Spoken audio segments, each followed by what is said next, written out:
Welcome to another beautiful episode of Global with Ola. And today we're going to be talking about something interesting. For years, we've been told that education, especially when funded by scholarships, is the ultimate breakthrough. But around the world today, a growing number of reports, studies, and conversations are asking a much harder question. Can people actually access education when they don't even have the resources to begin with? Rising tuition costs, increasing student debt, and millions of scholarships unclaimed. This points to a reality we can no longer ignore. That education is presented as a breakthrough, but is it really a breakthrough? Especially when people do not have access to funding. So today, we are having someone that has lived through education. He came to Canada with a funded scholarship at some point in time of his life. And you might know him as Olu of Canada, but I believe his name is Mr. Olufemiloye. And we are going to be giving him the floor to actually take it off by sharing what his educational journey has been so far since coming to Canada. Okay, awesome. Thank you so much for having me here today. Hi, everyone listening to us or watching us from wherever you're watching from or listening from. You said something that struck me when you were speaking earlier. You said, you got a fully funded scholarship at some point in his life. And that's so fascinating because this year made it exactly 10 years that happened. What a journey that has been. Grateful to God for that opportunity. It was a turning point in my own life. Made a big difference. For those that are probably seeing or hearing my voice for the very first time, my name is Olu. People call me Olu of Canada on social media. We've been able to give back to the community and be the light in the paths of so many people who want to walk the same journey we've walked. When I came to Canada in 2015, one of the things that jumped at me was what I now call the deficit of information. There's a lot of opportunities around, but how far you can go to a very large extent is determined by the information you have access to.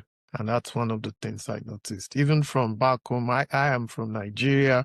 From back home in Nigeria, one of the things that made the difference was having access to that information. When I made the decision to come to Canada back then, I did not have any family member in Canada. I think I had just 2 friends all across, as big as Canada is. For those that do not know, Canada is like 10 times bigger than Nigeria in terms of land mass. We used to think Nigeria is big, but imagine from how big Nigeria is from Abia to Zamfara State, now multiply it 10 times. There are some provinces, just one province alone, that is bigger than Nigeria in terms of land mass. Ontario for sure is bigger than Nigeria in terms of land mass. British Columbia has about the same land mass like Nigeria. So British Columbia is just one province in Canada, but the population of British Columbia is about, I think, 4.5 million or 5 million people or thereabout, and Nigeria is 200 million people. So look at those statistical information. It makes a difference when you have the information and you know where the opportunities are and you know how to position yourself into those opportunities. That's what we've been able to do. Hundreds of thousands of people have benefited from the information we've shared. Our community has grown to more than 500,000 people, both inside and outside Canada, in different parts of the world, in different social media platforms. I enjoy doing that because it gives me great joy to see that people who probably did not believe in themselves at some point or do not believe they can have access to scholarships or opportunities to work abroad, to become permanent residents, to study, to become citizens, through interacting with our platforms and getting those information. Many years down the line, they come back and say, wow, thank you. I never thought this was possible. So it gives me great joy. Yeah, I'm open and believe that some of the people that watch this or listen to this interview will pick 1 or 2 things that will be beneficial for them as well. Of course. That is brilliant. Meeting just started like a couple of minutes ago, and I'm already like, oh, Nigeria is smaller than I didn't know that. Landmass, yes. Of course. Yeah, that's correct. Interesting. So you said something about deficit of information. Mhm. So how would you say that you have navigated that? I mean, you came to Canada, you didn't know anybody, and then you were able to get so much information and help I didn't even know. thousands of people benefit from it. How did you navigate that? I didn't even know how to pronounce the name of the province I was going to back then. I went to Saskatchewan in 2015, and even people, Canada was not so popular for a lot of people back then. People go to US and UK primarily. I told people I was moving to Saskatchewan, and they were like, "Is that in Japan or Korea?" Yeah. And I didn't even know how to, I used to pronounce it when I was in Nigeria, Saskatchewan. And then I got it and I knew it was Saskatchewan. Amazing, amazing people in the province, met amazing people at the University of Saskatchewan. But how was I able to get those information and then share it with other people? Number one is being curious. I am a very, very curious person. When I see something maybe on the internet or hear something, I want to build about on it. And that was how I got to know even about Saskatchewan. I was listening to a radio station in Ibadan in Nigeria, and then they were advertising, Canada is looking for people and some provinces are looking for people to come and work. And then they mentioned those provinces, Saskatchewan, Manitoba, some smaller provinces. Well, back then, now that I know better, I know that those were agents, which is another thing we should take note of. Immigration in Canada is regulated. For you to even do visa for people, you should be licensed to do that. But a lot of people from back home, not licensed to do that by the Canadian government, but they're just agents. But maybe they've done something and helped someone and it worked out. But they were advertising that Canada is looking for people to work. I never believed a country would come all the way to Nigeria to come and recruit workers, to be honest. And it is possible. It's possible even to date, but I never believed it in 2020. I knew about Saskatchewan in 2014. I came in 2015. So I was like, yeah, this is not possible. But I'd always had the mind to do graduate study after my first degree in Nigeria. So I said, these provinces that are looking for people to work, even though I know I may not be able to get a job or all that, they must also have universities.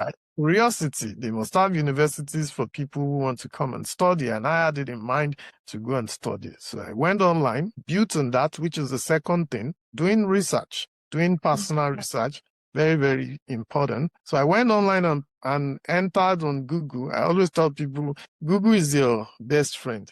There's probably no information you're looking for. If you put it, you know how to use the prompt, the keywords into Google, you will probably find someone or something that is related to what you're looking for. Now, in the age of advancements in technology, things are even way better with AI and Chat GPT and some of those things.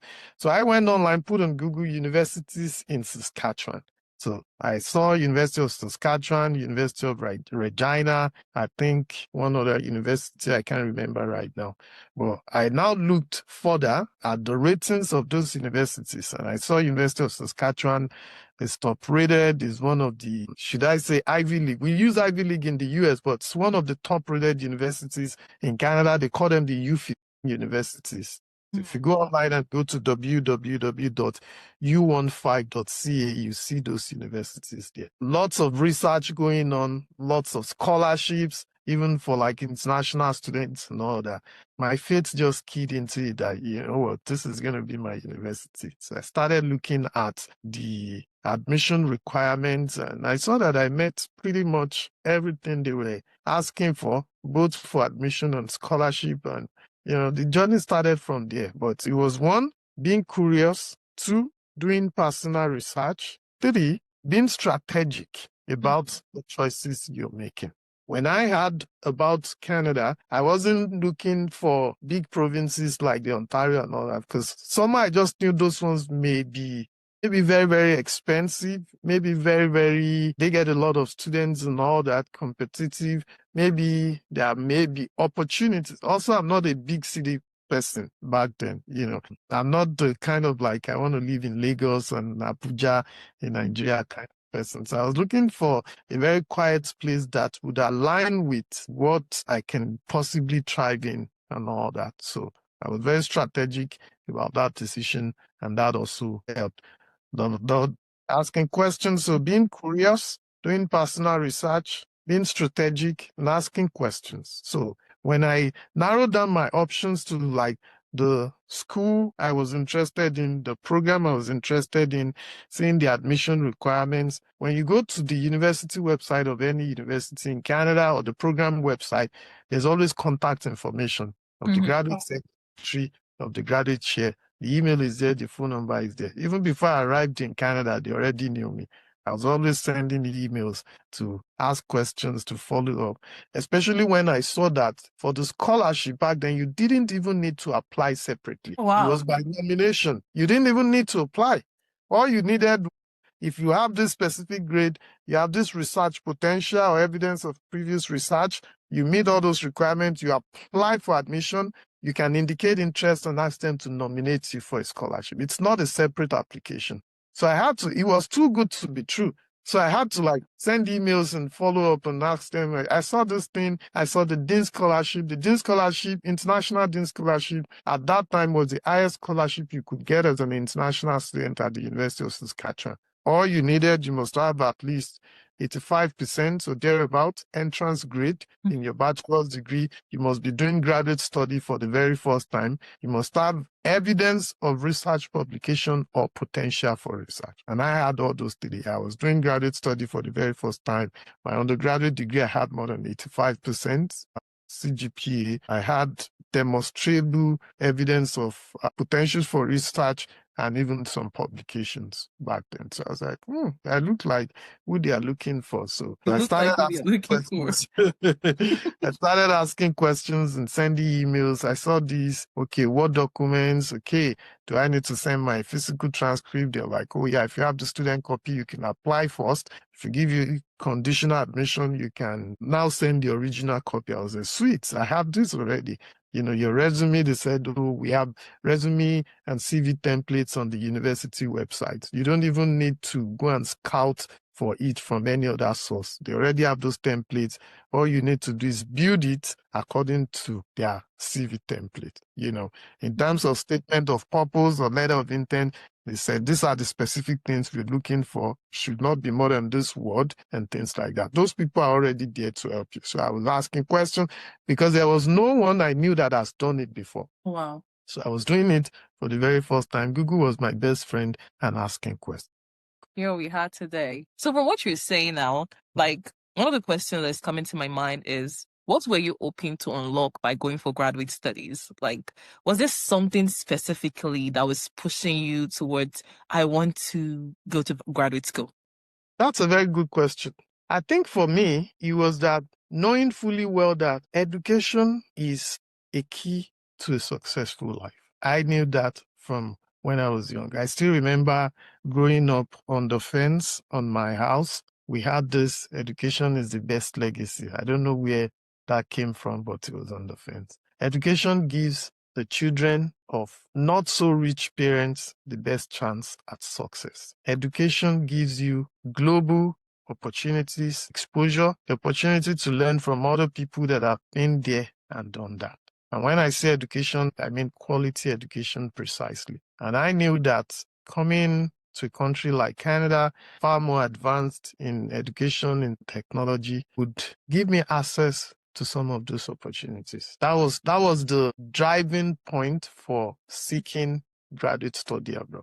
Transparently, when I was coming in initially, I wasn't even thinking of staying in Canada permanently, to be honest. I didn't even know about the permanent residence pathways. I just knew if I come and study, that would also help like my career back home. It was until I got to Canada that I knew that, oh yeah, there's also something called permanent residence, which luckily for me, the Popular Express Entry program started the same year I came to Canada in 2015. So a lot of people did not even know about it yet. And that was why, again, information is very, very important. The people you meet and connect yourself with are very, very important as a newcomer. It was through the people I met in Canada that I got to know about that. So quickly, information tapped into that, was able to transition into becoming a permanent resident before the 2-year visa that brought me to Canada even expired. So which meant in my own case, I didn't even have to apply for postgraduate work permit. I applied directly for PR from being an international student. But those were the things that were driving me then, unlocking opportunity, unlocking global exposure, the freedom to turn my potential into impact, acquiring global skills and the confidence, and also networking with people that have been there and done that, building a meaningful future beyond my current circumstances in Nigeria back then. Interesting.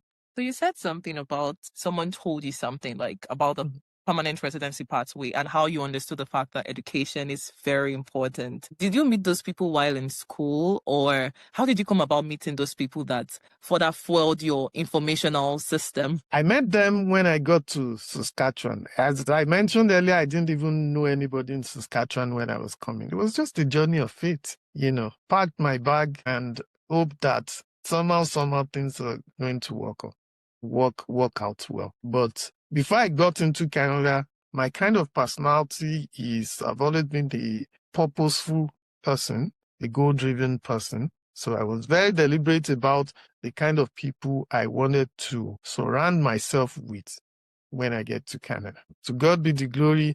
The first set of people I met when I got here were exactly the kind of people like myself. A couple of them came the same time when I came.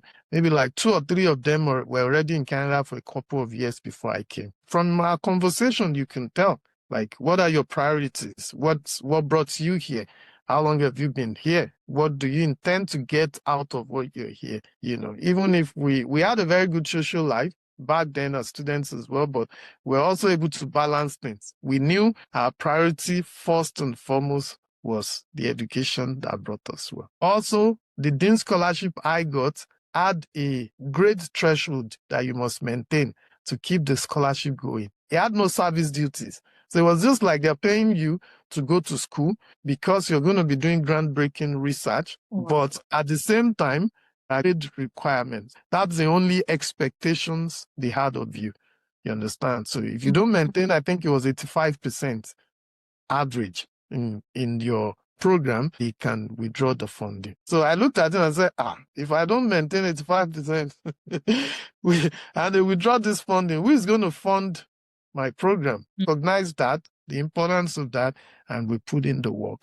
And God blessed the work of our hands. It was the people I met here, being deliberate about the kind of people I'm surrounding myself with, and that there are people that their values and their orientation and their dedication to purpose aligns with mine, made that big difference as well. Okay.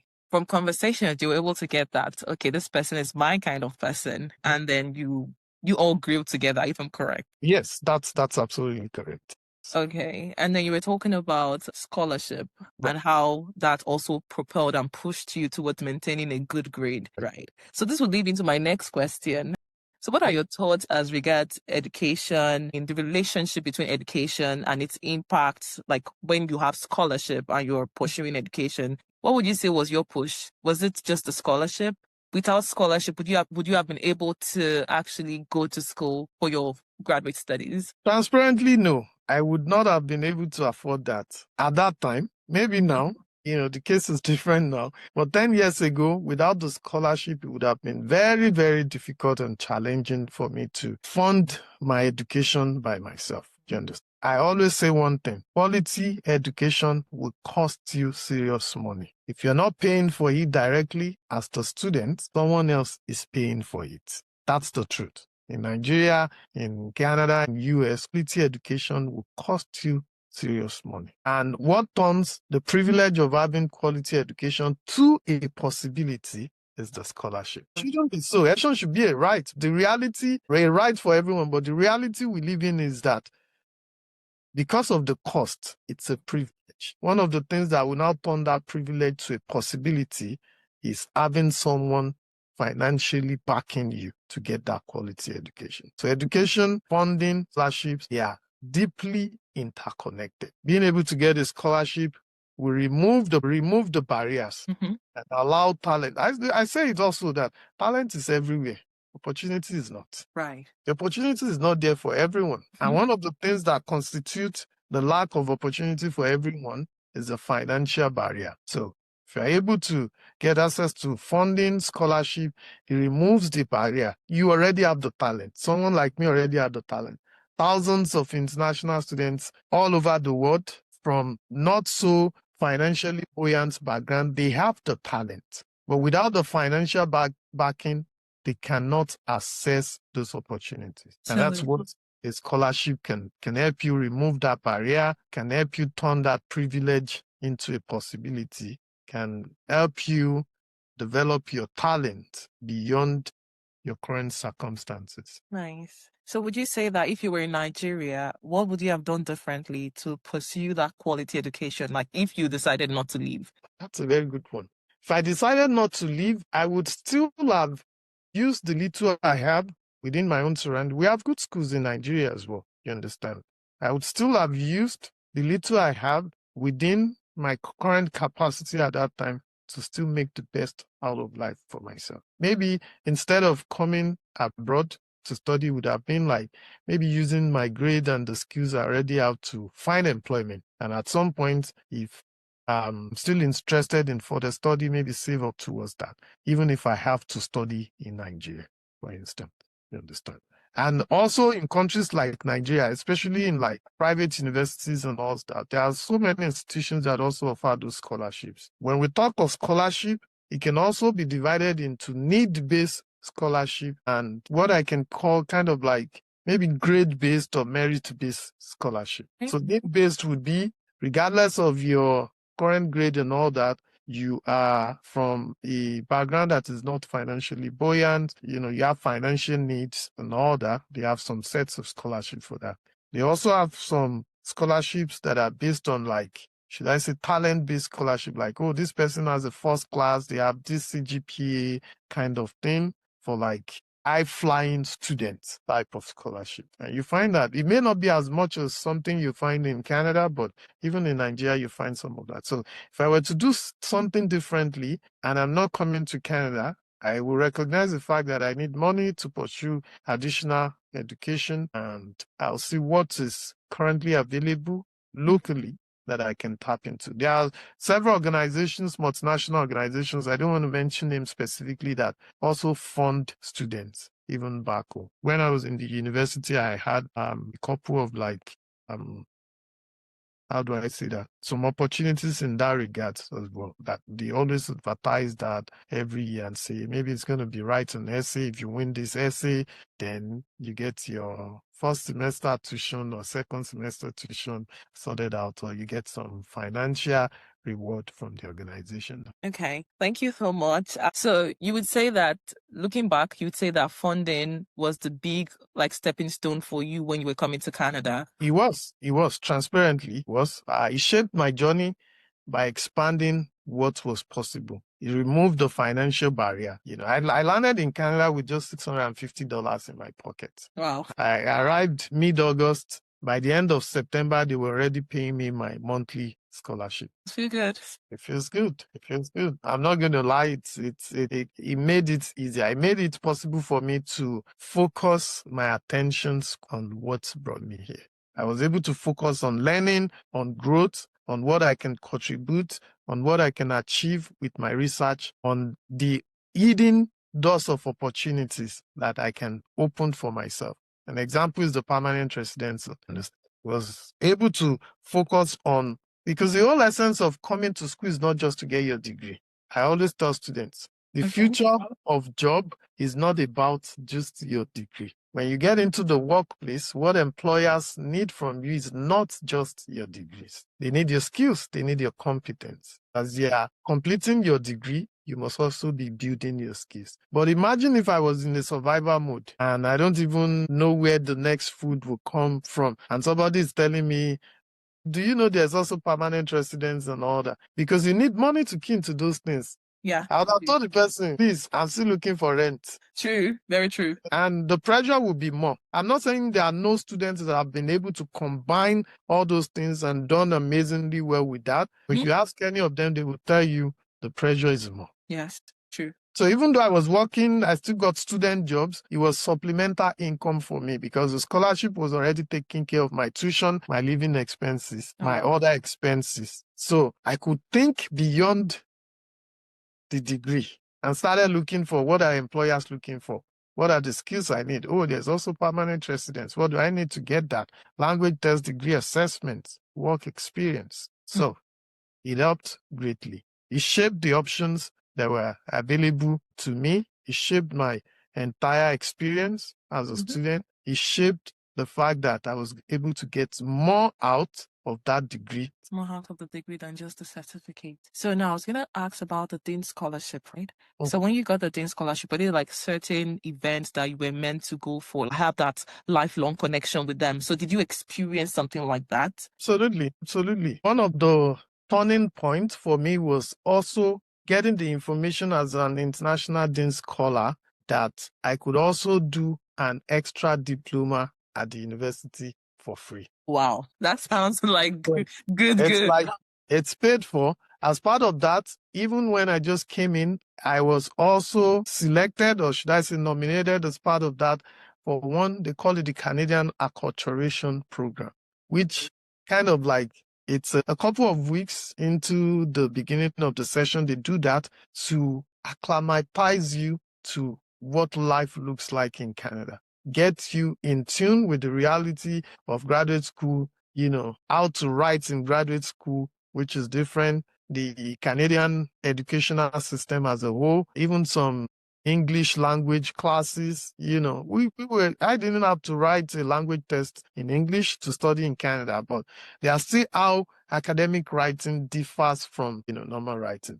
And it was from all those places that I met even more people, international students from different countries, from China, from India, from the UK, from the US. I had colleagues that were international students from the US, Canadian students as well. That was where I met my first mentor, my first career mentor, and it was just a comprehensive learning experience. And then when you meet those people, you strike conversations with people. We go out together on Friday nights. We discuss our research with each other. It was from one of those opportunities that built the confidence in me to talk about my own journey. It was really, really helpful. So anywhere I go, I was very enthusiastic. I used to be a very introverted person from back home, from how we're taught from back home, don't question authority, don't do this, don't do that. Yeah, they want you to, even if you are not sure of everything yet, share your ideas. They want you to do.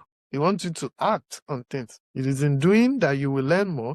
It is in learning that you grow. So that was quite helpful. Okay. What would you say is the biggest thing that happened after the Dean Scholarship? Getting additional funding for my PhD. After the Dean Scholarship, getting more money for my PhD as well. In addition to... Yes, you were talking about getting additional funding for your PhD. So getting additional funding for my PhD, that was a big thing. Being able to aggregate all this learning experience to channel a path forward for myself. When I was coming, again, part of the things I did not even give a lot of thought to back then was, okay, if I get this degree, what do I want to do in Canada? Remember when I said back then, I wasn't even thinking of staying back in Canada permanently. So I never gave thought to what would my career path look like in Canada. I wasn't thinking about it.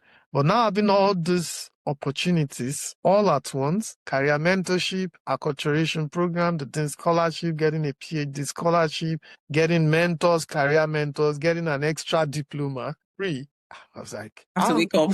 Bring all those things together. You have to wake up. Mm-hmm. I started thinking of what career paths are available to me out there. Started asking more questions from people that have been there and done that have gone ahead of me. What are the career opportunities? And in identifying that, I had to sit myself down and say, what am I interested in? 1, 2, what do I have the capacity to do? Because the fact that I'm interested in something does not mean that I have the capacity to do it. Yeah, true. Where does my strength lie? Okay. That's what I have the capacity to do. And the third thing, what is in demand in the province I live, or if I have to move to another province. So interest, capacity, in demand, career paths. And if you sit down as an individual, you do an in-depth soul searching, you will find something that is interconnected in all those three areas. Pick that, and after that, once I narrowed down and I knew the options I was interested in for my career, next thing was to do a skill mapping and say, what in these areas, what are employers looking for? Let's say I'm interested in being a financial analyst. I'm interested in that, have the capacity for it, it's in demand where I'm going to. Now, the skill mapping would be if I go online and I search financial analyst role, what do employers say they are looking for? I have those things that employers are looking for. If no, what are the skill deficits I have that I need to build? How do I build those things? Maybe extra certifications. That is the additional to the degree you're getting. Like I mentioned earlier, you have to be mindful of the fact that your degree alone is not enough in today's world. You're building your skills. What are those things that the university is not teaching me that I need, that employers need to hire me that I don't have? And how do I get them? Maybe as a financial analyst, maybe I have to do maybe like my CFA or whatever it is they call it. Can I get started as a student? What do I need to get that? If it's another certification, how do I get that outside of what the university is teaching? So those were the things that were going through my mind, let's say. A very curious mind that I've always been. A very committed to doing personal research mind that I've always been. A very strategic person that I've always been. A very ask questions person that I've always been. Love that. And of course, the God factor is constant. I am a believer, commit my ways unto the Lord. And I trust that when I do my own part, God will do his own part. When you do your own part, God will do his own part. Interesting. You said a lot of things. And I was going to ask that, would you say get a scholarship? Because some people believe that it's a sheer luck that brings scholarship. So would you say getting scholarship is from a thing of luck, or it's a thing of chance? They just pick people randomly, or does scholarship even exist? Because they do. Millions of scholarship dollars go unclaimed every year. You go online, put it, millions of scholarship go unclaimed. In Canada, you will see a lot of news articles and information about that. Why? Number one, people don't know they exist. They don't know where to find them. They don't know they exist. Number two, they believe they are not good enough to get them. From my own experience, the first day I saw the International Dean Scholarship at the University of Saskatchewan, I said, I will get this scholarship. Because I read the requirement, I'm like, I have everything they're looking for. My faith aligned with it. And then I set to work to do my own part. They don't believe they are qualified to get them. Okay. So to me, I don't think it's less about luck, in my own opinion. And from my experience, it is less about luck. It is more about alignment. Alignments in terms of like meeting clear criteria, hearing strongly, putting in a strong application, being able to tell a compelling story with your application, having evidence to back up whatever they're asking you for, aligning yourself about that. If it's a need-based scholarship, you are able to tell your own story of the needs you have.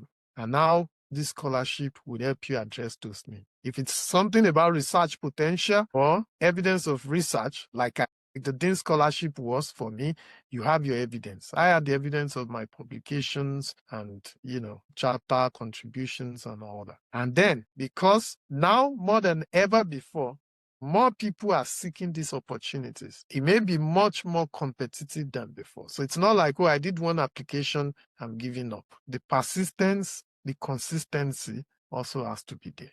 Those are the things I believe makes the difference. Wow. So when you look at all these things, you say, oh yeah, this is not fluke. This is not luck. You do your own part and you hope for the best. So, you spoke about alignment, right?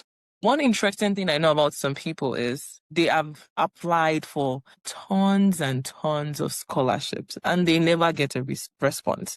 And, the way you said you saw it, you looked at the qualifications and you looked at what you had and you're like, of course, I have what they're asking for. Some people also feel that way, They look at the requirement and they're like, this is a piece of something for me. I have the requirement, and they get rejected over and over again. And what would you say they could do differently? Find someone that has walked the journey. Let them look at your application. If you're looking at your application package there yourself alone, you may think you are the best thing. Somebody that knows better than you, look at that. They can help you identify areas that need improvement. Maybe in your essay, maybe in how it's presented. It may be the recommendation letters that your referees are writing for you. Because decisions are made it's a combination of so many things, especially graduate study. They look at your grade, they look at your resume, they look at your statement of purpose, they look at your recommendation letters. If it's a program that requires other standardized tests, like GRE, GMATs, and all that, depending on the type of program, they look at that.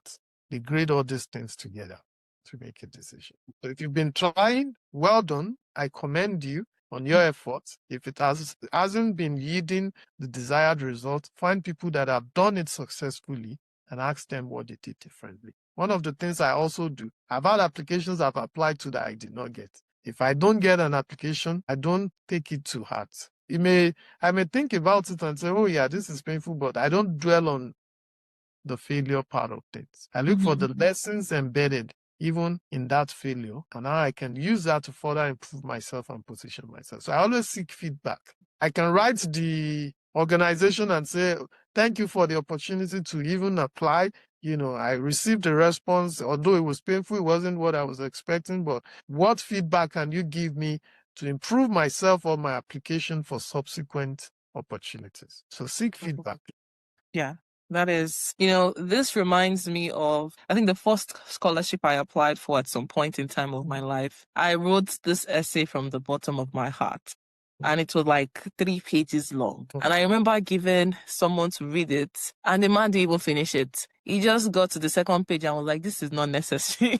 It was like, I don't think someone that has over 100,000 applications to go through is going to sit down with your 3 pages essay and be trying to make sense of it, right? And another thing I remember from that experience was, I think they wrote 1,500 characters, and I thought they meant 1,500 words. Exactly. And that is so different. You said that, and you would say, I poured my heart into this. Right.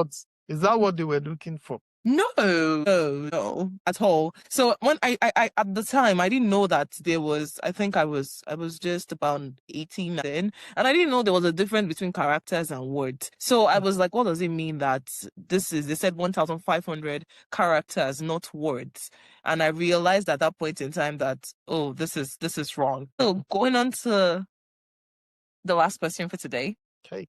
If you were starting your educational journey again, what would you do differently? I will apply earlier than I applied. That is very, very important. Number 2 is, like I mentioned, I was discovering all these things along the way. I didn't even have the full picture from the inception. Like, oh yeah, the career part, oh, the mentorship part, oh, the skill mapping part. But now we're blessed. Internet is a blessing to our generation. We have access to more information than ever before. Back in those days, it was more trial by error for us. Leverage the opportunities that are available in present day. Seek more information earlier. Be more intentional about the other side of just getting scholarship and getting a degree. If you have to find a mentor, if you have to understand how the funding system works, if you have to strategically align your studies. One of the things I also tell students who are seeking graduate study scholarship in Canada is that there's something we call signature areas of research. I stumbled on it by luck because my educational background already prepared me for research in those areas. My undergraduate supervisor was doing more of cultural-based research and all that in those areas. But I never knew that by applying to that area, I was actually also situating myself in a signature area of research at the University of Saskatchewan. Each university in Canada, they have what we call the signature areas of research. In the University of Saskatchewan, it is things like agriculture, water research, indigenous people, things like that. If you go on the Google or ChatGPT and put signature areas of research at the University of so, you see those lists. That's one of the ways to strategically align yourself. That's where they dedicate a lot of funding into, except your own research is completely out of that area. But if you have something you can adapt for your research in that area, it also helps you because it increases your chances. But those are the things I never knew. I discovered them along the way. With the information that is now available, the blessing that the internet has been, advancements in technology, I will make use of those things to prepare myself way ahead of time. Maybe I would have gotten more than $100,000 in scholarship. I don't know, but $1,000. That sounds good. Even right now, someone getting $100,000 is juicy. Not now talk of 10 years ago. That sounds like a lot of money. Anyways, thank you so much for sharing your thoughts with us today. We are so grateful that you were able to share this insights. We're going to ask that, is there any way that maybe if they want to ask you questions, they could ask you those questions? Very good question. I think we've created the framework for people to get those answers. We have a free Telegram community. It's been free for more than 4 or 5 years now. It's more than 100,000 people combined. Social media pages, we also post a lot of updates for free. We have a free channel on Instagram. Just go on my website, www.olufemiloye.ca. There are tons of resources we have there. I don't think there's any question anyone wants to ask about graduate study, getting scholarship, getting study visa, getting permanent residence that have not been answered in those platforms we've provided. Imagine 4 years worth of work. If you find, if there's any information you need that you go on our website or on the Telegram group that you cannot find after doing your search on those platforms, let us know. We'll put together some resources on that. So Instagram page at Olufemiloye, Twitter page at Olufemiloye, website www.olufemiloye.ca. On the website, you also find the links to the Telegram support group. The good thing about this Telegram support group is that even if you're a novice, you've never done this before, you will see other people that are in that same category, and you guys will be able to come together, ask questions from people that have done it, and get the support you need. All for free. All for free. Thank you so much for your time today. This is Global with Ola. My name is Olajumoke, and we are exploring the world through the lens of education. I hope you subscribe and like this video. And if you have any questions, please do not hesitate to leave it in the comment section. Thank you, and bye now. Thank you. Bye.